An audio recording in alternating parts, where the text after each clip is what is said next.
அனைவருக்கும் வணக்கம். இயேசுவை காண்போம் இறையாட்சி வழியாக மீண்டும் ஒரு முறை உங்கள் அனைவரையும் சந்திப்பதில் நான் மட்டற்ற மகிழ்ச்சி அடைகின்றேன். கடவுள் நல்லவர், இரக்கம் நிறைந்தவர், நீதி உள்ளவர். அந்த நல்ல கடவுள் நம் ஒவ்வொருவரையும் ஆரோக்கியத்தோடும் அருள் ஆசிரோடும் வைத்திருப்பார், நடத்துகின்றார் என்பதில் எள்ளளவும் ஐயமில்லை. கடவுள் நம் ஒவ்வொருவரையும் ஆசீர்வதிக்கட்டும். இன்றைய பகிர்வில் நாம் இந்த இறைவா உமக்கே புகழ் லவ்தாதோ சி என்கிற இந்த திருமடலின் தொடர்ச்சியை நாம் பார்ப்போம். சென்ற பகிர்வில் இந்த திருமடலின் முன்னுரையையும் மற்றும் முதல் அத்தியாயத்தையும் நாம் பார்த்தோம். அதை பற்றி விளக்கமாக கேட்டோம், சிந்தித்தோம், தியானித்தோம். இந்த பகிர்வில் இன்று மீதி இருக்கின்ற 5 அத்தியாயங்களை நாம் பார்ப்போம். நான் ஏற்கனவே சொன்னது போல இந்த இறைவா உமக்கே புகழ் Laudato si praise be to you என்கின்ற இந்த இறை மடலானது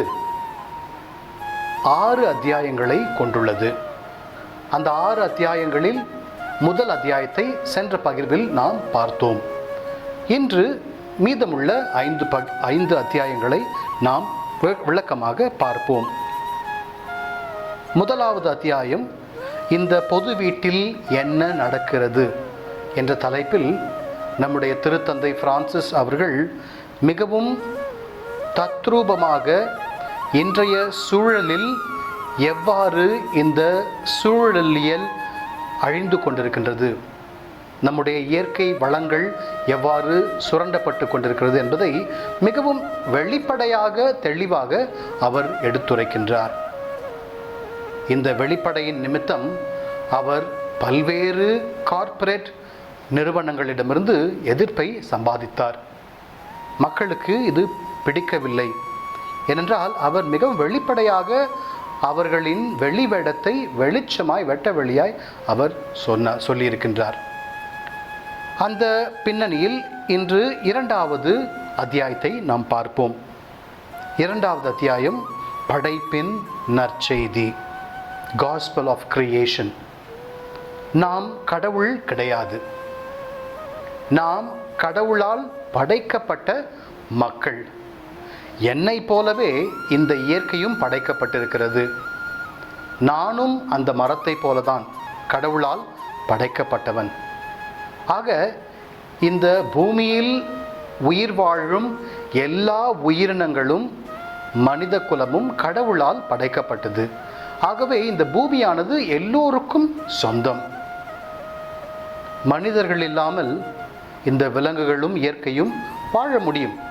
ஆனால் இந்த இயற்கை வளங்கள் இல்லாமல் மனிதனால் ஒருபோதும் வாழ முடியாது. ஏனென்றால் மனிதன் இந்த இயற்கை வளங்களை சார்ந்திருக்கின்றான். ஆகவே இந்த படைப்பின் நற்செய்தி என்னவென்றால், நாம் கடவுளால் படைக்கப்பட்டிருக்கின்றோம். இந்த உலகில் இருக்கும் எல்லா உயிரினங்களும் எல்லா இயற்கை சூழலும் கடவுள் மனிதனுக்கு கொடுத்திருக்கின்றார். தொடக்க நூல் 2ஆம் அதிகாரம் 15வது வசனத்தில் இந்த இயற்கையை பயன்படுத்தவும் அனுபவிக்கவும் கடவுள் நமக்கு அந்த ஆற்றலை கொடுத்திருக்கின்றார். ஆகவே இதை நாம் தவறாக புரிந்து கொண்டு இதை அதிகமாக அனுபவிக்கக்கூடாது. அப்படி என்றால் நாம் மட்டும் இந்த உலகத்தில் வாழ்பவர்கள் அல்ல. எனக்கு பின் ஒரு சந்ததியினர் வருவர், அவர்களுக்கு பின் மனித குலம் என்பது தொடர்ந்து கொண்டே இருக்கும். ஆக நான் இந்த உலகில் வாழும் பொழுது இந்த இயற்கையை நல்ல முறையில் பயன்படுத்தி அனுபவித்து இதன் மூலம் நான் கடவுளை புகழ்ந்து சென்றுவிட வேண்டும். நான் செல்லும் பொழுது இந்த இயற்கையை எனக்கு பின் வரும் சந்ததியினருக்கு உகந்ததாக இருக்கிறதா என்று நான் சோதித்து பார்த்து அவர்களுக்கு விட்டு செல்ல வேண்டும். அதுதான் மிக மிக முக்கியம். ஆக இந்த படைப்பின் நற்செய்தியில் திருத்தந்தை பிரான்சிஸ் அவர்கள் நமக்கு விடுக்கும் செய்தி என்னவென்றால், நாம் கடவுளால் படைக்கப்பட்டவர்கள் இந்த இயற்கையை பாதுகாக்க வேண்டியது நம் ஒவ்வொருவரின் பொறுப்பு. அதோடு மட்டுமல்லாமல் இதை அனுபவிக்க வேண்டும், ஆள வேண்டும், பயன்படுத்த வேண்டும். ஆனால் அதற்கு ஒரு வரைமுறை இருக்கிறது, எல்லை இருக்கிறது. அதை கடந்து நாம் செல்லக்கூடாது. அதுதான் இந்த 2ஆம் அத்தியாயத்தில் பேசப்படுகிறது. மூன்றாவதாக சுற்றுச்சூழலியல் அழிவின் மனித வேர்கள்.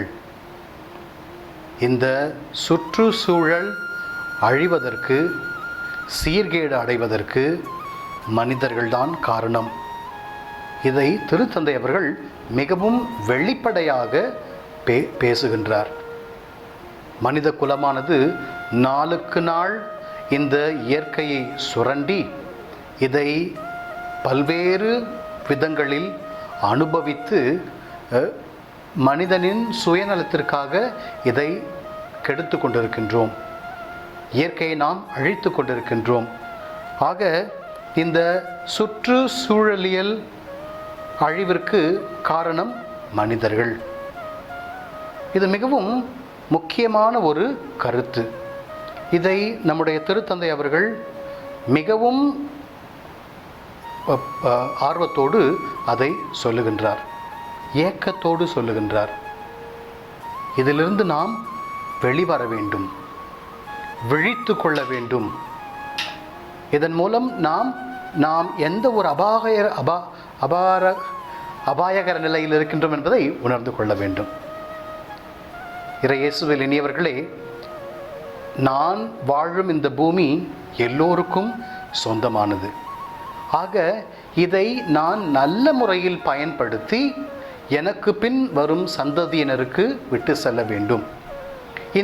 இந்த உலகம் அழிவதற்கு, அழிந்து கொண்டிருப்பதற்கு காரணம் மரங்கள் அல்ல, விலங்குகள் அல்ல, செடி கொடிகள் அல்ல, சூரியன் அல்ல, கடல் அல்ல, மற்ற இயற்கை சார்ந்தவைகள் அல்ல. மாறாக மனித குலம். மனித குலம்தான் மிகவும் சுயநலமாக இந்த இயற்கையை நாளுக்கு நாள் அழித்து கொண்டிருக்கிறது. இதை நாம் உணர வேண்டும் என்று நம்முடைய திருத்தந்தை பிரான்சிஸ் அவர்கள் நம் ஒவ்வொருவருக்கும் இந்த 3ஆவது அத்தியாயத்தில் அழைப்பு விடுக்கின்றார். ஆகவே நாம் உணருவோம், இதை பற்றி தேர்ந்து தெளிந்து ஆராய்ந்து இதனுடைய ஆழத்தை புரிந்து கொள்வோம். இதன் மூலம் நீங்களும் நானும் எப்பொழுதும் இந்த இயற்கையை காக்கும் காவலர்களாக இருக்க வேண்டும். ஆனால் இன்றைய சூழலில் திருத்தந்தை இந்த திருமடலில் சொல்லுவது போல, இயற்கையின் அழிவிற்கு காரணம் மனிதர்கள்தான். இதில் எந்த ஒரு மாற்று கருத்தும் இல்லை. இதை பற்றி தான் இந்த 3ஆவது அத்தியாயத்தில் திருத்தந்தை அவர்கள் விளக்கமாக சொல்லுகின்றார்கள். 4ஆவது அத்தியாயம் ஒருங்கிணைந்த சுற்றுச்சூழலியல், அதாவது இன்டெக்ரல் எக்காலஜி என்று சொல்லுவார்கள். அதாவது சுற்றுச்சூழலியல் என்று சொல்லும்பொழுது அது உலகில் உள்ள எல்லா உயிரினங்களையும் உள்ளடக்குகின்றது, மனிதர்களை மட்டுமல்ல. தொடக்க நூலில் நாம் வாசிப்பது போல கடவுள் ஒவ்வொரு நாளும் மிகவும் ஞானத்தோடு இந்த இயற்கையை படைத்தார், ஆர்வத்தோடு படைத்தார், அன்போடு படைத்தார். படைத்து கடைசியாக மனிதனை படைத்து இந்த இயற்கை முழுவதையும் அவனிடம் ஒப்படைத்தார். இந்த இயற்கையை நீ அனுபவித்து ஆள வேண்டும் என்று இயற்கையை கொடுத்தார். ஆனால் மனிதர்கள் இதை தவறாக புரிந்து கொண்டு சுயநலத்தின் அடிப்படையில் இதை சுரண்டி கொண்டிருக்கின்றார்கள். அவர்கள் மட்டும் வாழ்ந்தால் போதும் என்ற ஒரு அடிப்படையில் வாழ்ந்து கொண்டிருக்கின்றார்கள். ஆகவே நம் மனங்களை ஒருங்கிணைக்க வேண்டும். நான் இந்த இயற்கையோடு சேர்ந்து வாழ வேண்டும். நான் என்னுடைய வழியில் போய் கொண்டிருக்கக்கூடாது. என் குடும்பம், என் மனித வர்க்கம், என்னுடைய சூழலியல் என்று நான் என்னை பற்றி மட்டும் நினைக்கக்கூடாது, பேசக்கூடாது. மாறாக இந்த இயற்கையோடு நான் ஒன்றிணைய வேண்டும், ஒன்றிணைந்து செயல்பட வேண்டும். இயற்கைக்கு எதுவெல்லாம் மெருகூட்டுமோ, சிறப்பாக இருக்குமோ அவற்றையெல்லாம் நான் கடைபிடிக்க வேண்டும். இவ்வாறு இருக்கும்பொழுது இயற்கையில் வாழும் கடவுளை நான் ஆராதிக்கின்றேன், வணங்குகின்றேன், அவரை நேசிக்கின்றேன். ஆகவே இந்த 4ஆவது அத்தியாயத்தில் ஒருங்கிணைந்த சுற்றுச்சூழலியல் இதன் வழியாக திருத்தந்தை பிரான்சிஸ் நமக்கு வலியுறுத்தும் கருத்து என்னவென்றால், நாம் இயற்கையோடு இணைந்து வாழ வேண்டும். அதுதான் உண்மையான சுற்றுச்சூழலியல், the true and real genuine ecology. இவ்வாறு சேர்ந்து வாழும் பொழுது நான் என்னுடைய சுயநலத்தை விடுகின்றேன், இயற்கையோடு இரண்டர கலக்கின்றேன், கலந்து இயற்கையில் என்னுடைய எல்லாமும் சேர்ந்து அங்கு சங்கமிக்கிறது. நான் இணைந்து வாழும் பொழுது அதை புரிந்து கொண்டு அதில் வாழும் கடவுளை நான் வணங்குகின்றேன், ஆராதிக்கின்றேன், மகிமைப்படுத்துகின்றேன். இதன் வழியாக இயற்கை பாதுகாக்கப்படுகிறது, மதிக்கப்படுகிறது. ஆகவே நாம் இந்த 4வது அத்தியாயத்தில் காணும் இந்த கருத்து மிக மிக முக்கியமானது. இயற்கையோடு நாம் இணைவோம். 5வது அத்தியாயம் அணுகுமுறையும் செயலாக்கமும். திருத்தந்தை அவர்கள் மிகவும் அழகாக அடுக்கி கொண்டு போகின்றார். இந்த 5வது அத்தியாயத்தில் இவ்வளவு கருத்துக்களை கேட்ட, சிந்தித்த, விவாதித்த நாம் என்ன செயல் திட்டம் வைத்திருக்கின்றோம், எப்படி இவைகளை செயல்படுத்த போகின்றோம் என்பதை மிகவும் தெளிவாக விளக்குகின்றார் நம்முடைய திருத்தந்தை பிரான்சிஸ் அவர்கள். அணுகுமுறை என்று சொல்லும் பொழுது இயற்கையை நாம் அன்போடு அணுக வேண்டும். தொடக்க நூலில் கடவுள் இயற்கையை படைத்த உடனே அது நல்லது என கண்டார். ஆகவே நீங்களும் நானும் இயற்கை நல்லது, இயற்கை இல்லாமல் நான் வாழ முடியாது என்ற ஒரு அழகான, அற்புதமான தெய்வீக அணுகுமுறையை கைக்கொள்ள வேண்டும். இதன் மூலம் நம்முடைய செயலாக்கம் சிறப்பாக அமையும். ஆக நம்முடைய அணுகுமுறை எப்பொழுதும் அன்போடு இருக்கட்டும், மதிப்போடு இருக்கட்டும். எவ்வாறு கடவுள் இந்த இயற்கையை மதிப்புடன் படைத்தாரோ அதே போல் நாம் இந்த இயற்கையை அணுகுவோம். அதன் வழியாக சிறந்த ஒரு செயல் திட்டத்தின் வழியாக இந்த இயற்கையை நாம் பாதுகாப்போம், காப்பாற்றுவோம் என்று திருத்தந்தை நம் ஒவ்வொருவருக்கும் அழைப்பு விடுக்கின்றார். கடைசி அத்தியாயத்தில் சுற்றுச்சூழலியல் கல்வி மற்றும் ஆன்மீகம், Ecological Education and Spirituality, இதுதான் உச்சக்கட்டம். நாம் பேசினால் மட்டும் போராது, மாறாக இது ஒரு கல்வியலாக மாற வேண்டும். இதை நாம் பிறருக்கு கற்பிக்க வேண்டும். கிறிஸ்தவர்களாகிய நாம் மட்டும் சிந்தித்துக் கொண்டிருந்தால் போராது. கிறிஸ்தவர்கள் மத்தியிலும் உங்களுக்கு இந்த அறிவு, இந்த பகிர்வின் மூலம் கிடைக்கிறது. ஆனால் எத்தனையோ பேருக்கு இதை பற்றிய ஒரு எண்ணமும் கிடையாது, இயற்கையை பற்றிய எந்த ஒரு அன்பும் கிடையாது, அணுகுமுறையும் கிடையாது, செயல் திட்டமும் கிடையாது. ஆகவே இவர்கள் எல்லோரையும் நாம் சிறப்பாக கருத்தில் கொண்டு அவர்களுக்கு நாம் படிப்பிக்க வேண்டும், கற்பிக்க வேண்டும். இந்த சுற்றுச்சூழலியலின் பாதுகாப்பை பற்றி அவர்களுக்கு உணர்த்த வேண்டும். அதோடு மட்டுமில்லாமல் இங்கு திருத்தந்தை குறிப்பிடுவது போல Ecological Spirituality, சுற்றுச்சூழலியல் ஆன்மீகம். எப்படி நான் ஆலயத்தில் அமர்ந்து தனியாக ஜெபிக்கின்றேனோ, கடவுளை ஆராதிக்கின்றேனோ, அதே கடவுளை நான் இந்த இயற்கையிலும் காண வேண்டும். கடவுள் இந்த இயற்கையில் முழுமையாக பிரசன்னமாயிருக்கின்றார் என்பதை நான் அடிப்படையாக கொள்ள வேண்டும். அதுதான் என்னுடைய அடிப்படை விசுவாசமாக இருக்க வேண்டும். இயேசுவில் இனியவர்களே, கடவுள் நம் ஒவ்வொருவரையும் ஆசீர்வதிக்கட்டும். நம்முடைய திருத்தந்தைக்காக நாம் நன்றி சொல்லுவோம். ஏனென்றால் நாம் இந்த சூழ்நிலைக்கேற்ப ஒரு ஒரு ஒரு ஞானமுள்ள மனிதநேயமிக்க திருத்தந்தையை கடவுள் நமக்கு கொடுத்திருக்கின்றார். திருத்தந்தை பிரான்சிஸ் அவர்கள், அவரின் இந்த திருமடலானது இயற்கையை பாதுகாக்கவும் இயற்கையில் இறைவனை காணவும் அழைப்பு விடுக்கின்றது. ஆகவே இயற்கையை மதிப்போம், இயற்கையில் இருக்கும் ஆண்டவரையும் நாம் போற்றுவோம். இன்றைய ஆரோக்கிய குறிப்பு என்னவென்றால், ஏற்கனவே நான் சொன்னது போல காலையில் எழுந்தவுடன் இந்த சுடு தண்ணீர் குடிக்க வேண்டும். இன்று கொஞ்சம் எக்ஸ்ட்ரா நான் சொல்ல போகிறேன். இந்த சுடு தண்ணீரில் சிறிது எலுமிச்சை பழ சாறும் தேனும் இஞ்சி துண்டுகளும் கலக்கி குடிக்க வேண்டும்.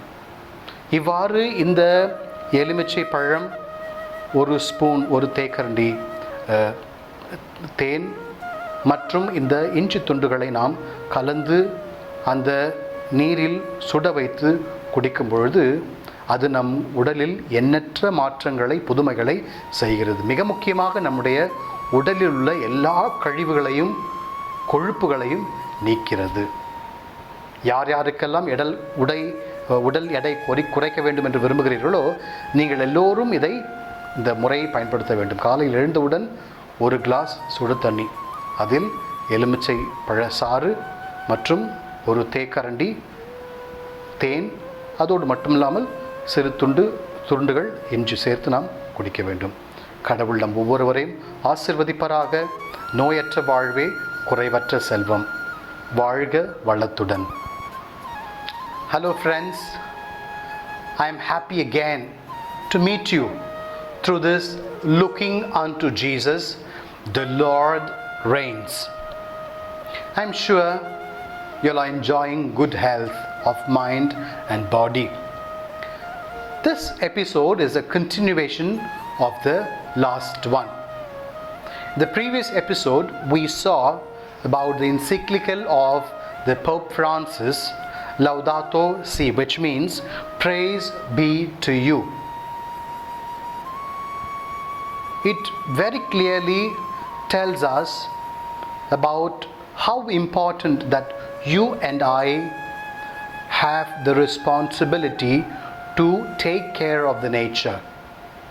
It is important and it is the need of the hour. And the encyclical of the Pope helps us and makes us aware of the situation. And you and I need to conscientize people with regard to this, so that everyone realizes the importance and the significance of the nature, very especially through this encyclical Laudato Si, praise be to you my Lord. And as I said before, there are 6 chapters in this encyclical, and in the last episode I explained to you the first chapter, but even then I would like just to revise. The first chapter speaks about what happens to the common home.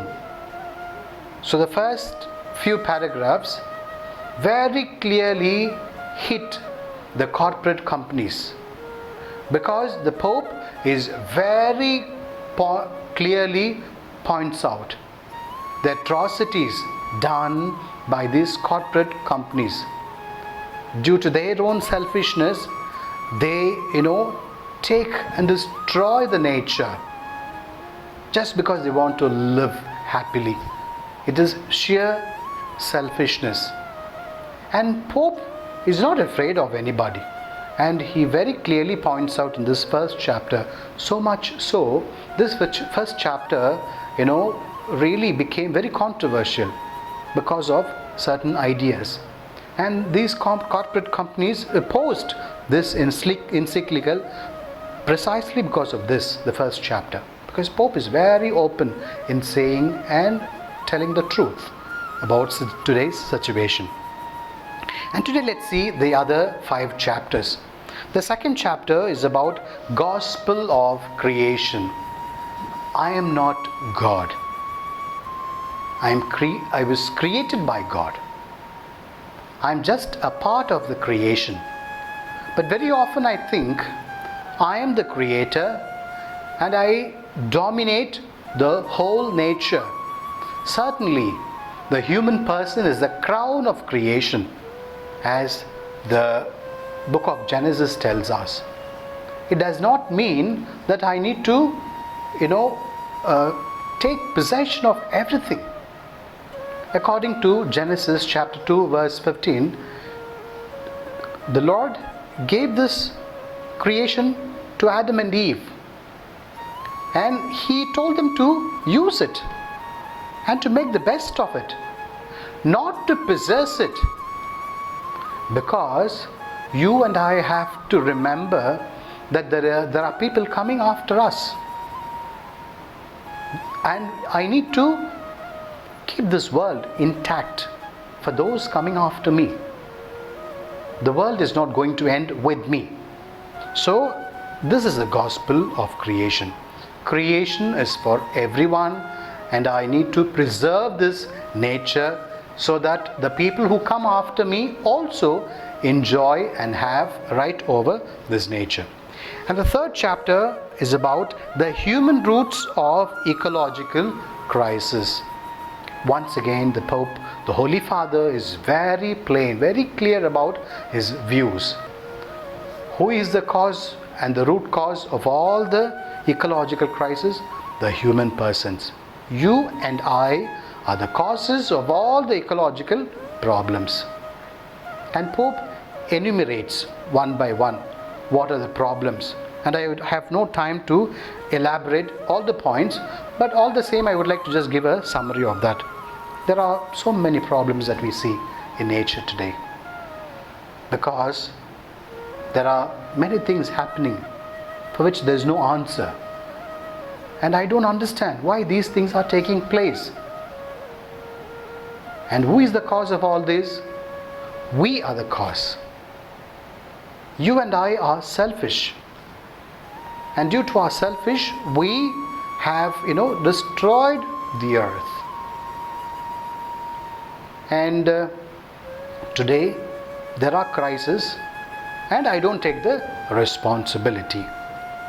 As we said in the previous chapters, I need to remember that there are people coming after me. So I have to protect it. First and foremost, I take the responsibility that I am the root cause of this ecological crisis. And after having taken up this responsibility, I act. I try to change myself and I protect the nature. The fourth chapter speaks about integral ecology. Let's remember, when God created, He did not create human persons on the first day, but rather He created the nature first. The trees, mountains, seas, the sun and the moon, the air, light, everything. Afterwards, He created the human persons. Certainly, human person is a crown of creation, but it does not mean that he can act independently. No. I need to get integrated with the nature. I need to become one with the nature. I need to become a part and parcel of the nature, so that I try to understand that God is present in the nature. When I understand this truth, I begin to respect the nature. Thus, the nature is protected. And I keep this nature really fit for the generation to come. And that's the integrity of ecology. And fifthly, lines of approach and action. Pope very practically tells us what could be the lines of actions or the approach. The approach is to preserve the nature and to stop all the injustice done to the nature, because it is my duty to protect the nature. Nature cannot speak for itself, but I have to become aware of this and take the responsibility, and above all, protect the nature. Because I'm a human person, I have the sense to understand. So after having understood the importance of nature, I need to protect. And this could be the line of action. And the approach also is with openness. Approaches with openness. And the final chapter, ecological education and spirituality. It is not enough that I become aware of the importance of nature, but I need to also educate others. I need to conscientize others. I need to also inculcate in others this need for nature, this need for protection of the nature. And today Pope tells us it's a kind of spirituality that you and I are invited to practice. That is, to see God in nature. We see the Creator in the created thing. So also we see God in nature. It is as important as I go to the church and I pray. So if I spend my time with the nature, it is as equal as I myself going to the church and praying. So let's become aware of this. Let's realize this, that God created the nature and has given to us as a free gift. Let's use it and preserve it, so that the next generation also will enjoy this wonderful creation of God. And let's also protect and preserve the creation. May God bless us all. And today I would like to give you a little health tip. It's very important that we need to drink warm water in the morning. At least a glass of warm water is essential. And it's better that we add little lemon into the water and a spoon of honey and with little ginger pieces. So if you take a glass of water and really heat it up with lemon juice, a spoon of honey and little pieces of ginger, and this will help us to clear and to flush out all the toxins in my body. The unnecessary fats, everything will be cleared off, and this will also refresh oneself. So let's try to practice this and try to have warm water every day and be healthy. May God bless us all. Have a wonderful and natural life. God bless you. Take care. நாம் கண்களை அடைத்து ஜெபிப்போமா? ஆண்டவரே, நல்ல தேவனே, இரக்கம் நிறைந்த தேவனே, நீதியுள்ள தேவனே, எங்கள் ஒவ்வொருவரையும் உம்முடைய திரு பாதத்தில் ஒப்பு கொடுத்து ஜெபிக்கின்றோம். எங்களை ஆசீர்வதியும், எங்களை அரவணைத்து நடத்தியருளும், எங்களுக்கு தேவையான எல்லாவற்றையும் நீர் தந்தருளும். இயற்கையை நீர் மனித குலத்திற்கு மாபெரும் அருட்கொடையாக கொடுத்தீர். இந்த உண்மையை நாங்கள் உணரும்படி செய்யும். இதன் மூலம் நாங்கள் மட்டுமல்ல, நாங்கள் மற்றவர்களையும் கற்பிக்கும் மக்களாக மாற அருள் தாரும். இயற்கையில் நீர் இருக்கின்றீர். இயற்கை என்பது வெறும் மரம், செடி, கொடி, நீர், நிலைகள், மலைகள் மட்டும் அல்ல. மாறாக உம்முடைய பிரசன்னம் இருக்கிறது என்பதை நான் உணரும்படி எனக்கு செய்யும். ஆவியானவரை என்மேல் ஊற்றும். எங்கள் ஒவ்வொருவரையும் ஆரோக்கியத்துடன் வழிநடத்தியருளும் ஆண்டவரே. இதோ பல்வேறு நோய்களினால், வேதனையினால், வலியினால் துன்புறும் எங்கள் சகோதர சகோதரிகளை நாங்கள் நினைவு கூறுகின்றோம். மாபெரும் இயற்கையை நீர் கொடுத்து எங்களுக்கு ஆரோக்கியத்தையும் அளித்தீர். ஆனால் எங்கள் சுயநலத்தின் காரணமாக நாங்கள் இயற்கை உணவையும் இயற்கை வாழ்வையும் விடுத்து புறம்பே தள்ளிவிட்டு செயற்கை வாழ்க்கைக்கு சென்று இன்று பல்வேறு நோய்களால் அவதிப்பட்டு கொண்டிருக்கின்றோம். எங்கள் ஒவ்வொருவரையும் ஆசீர்வதித்து நாங்கள் திரும்பவும் இந்த இயற்கை உணவிற்கும் இயற்கை வாழ்க்கை முறைக்கும் திரும்ப அருள் தாரும். இதனால் நாங்கள் எப்பொழுதும் ஆற்றலோடும் ஆரோக்கியத்தோடும் இருப்போமாக. இவ்வாறு இருக்கும் பொழுது உம்முடைய சாட்சிகளாக நாங்கள் மாறி எல்லோரையும், இந்த மனித குலம் முழுவதும் இயற்கையில் உம்மை காண நாங்கள் வழிவகுப்போமாக. எங்கள் அன்னை மரியே, அருள் நிறைந்த தாயே, நீர் எவ்வாறு கடவுளோடு இருந்து அந்த இறை திட்டத்தில் உதவினீரோ அதே போல எங்கள் ஒவ்வொருவருக்கும் உதவும். இதன் மூலம் உம்முடைய திரு மகனை நாங்கள் இந்த இயற்கையில் கண்டு ஆராதிக்கவும் தியானிக்கவும் எங்களுக்கு அருள் தாரும். எல்லாம் வல்ல இறைவன், தந்தை, மகன், தூய நல் ஆவி நம் அனைவரையும் காத்து ஆசிர்வதிப்பாராக. ஆமேன். God bless you.